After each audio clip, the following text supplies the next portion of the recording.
شہر بابل میں ایک بدکار عورت مر گئی۔ اس کے گھر والوں نے دفن نہ کیا بلکہ کوڑے کے ڈھیر پر پھینک دیا۔ حضرت موسیٰ علیہ السلام اللہ سے باتیں کرنے جب کوہ طور پر گئے تو اللہ تعالیٰ نے فرمایا، اے موسیٰ، باتیں بعد میں ہوں گی، پہلے جاؤ، میری ایک کنیز کوڑے کے ڈھیر پر پڑی ہے، اسے غسل دے کر عزت کے ساتھ دفناؤ۔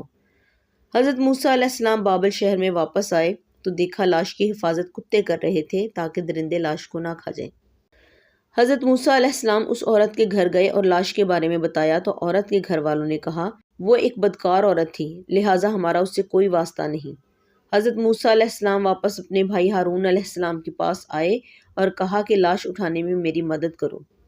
دونوں نبیوں نے لاش کو اٹھایا۔ جب غسل دینے کی باری آئی تو شہر کی کوئی عورت غسل دینے کے لیے تیار نہ تھی، اس لیے انہوں نے اپنی زوجہ اور بہن کو حکم دیا کہ اسے غسل دیں۔ غسل کے بعد بھائی ہارون علیہ السلام کی مدد سے عورت کو دفن کیا۔ دفنانے کے بعد جیسے ہی شہر کی طرف واپس آ رہے تھے تو شہر کے لوگ آپ کے سامنے آ گئے۔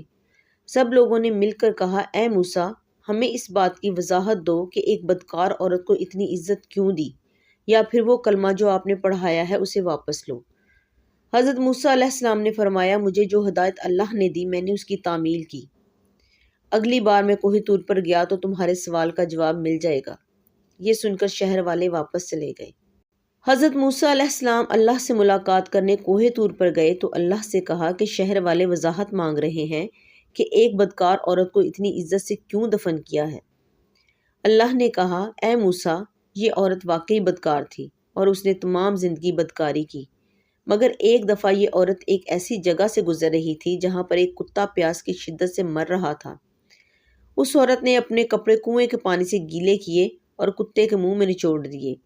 پیاسے کتے کے منہ میں جب پانی آیا تو تڑپتے جسم میں جان آ گئی۔ مجھے اس عورت کی رحم دلی بہت پسند آئی اور میں نے موت کے فرشتے کو حکم دیا کہ اس کی روح قبض کر لو تاکہ آئندہ یہ بدکاری نہ کرے، اور میں نے اس کے تمام گناہ معاف کر دیے۔ ایسی مزید ویڈیوز دیکھنے کے لیے ہمارے چینل کو سبسکرائب کریں تاکہ ہماری نئی ویڈیوز کی نوٹیفیکیشن آپ کو بر وقت ملتے رہیں۔ ملتے ہیں پھر کسی نئی ویڈیو کے ساتھ، تب تک کے لیے اللہ نگہبان۔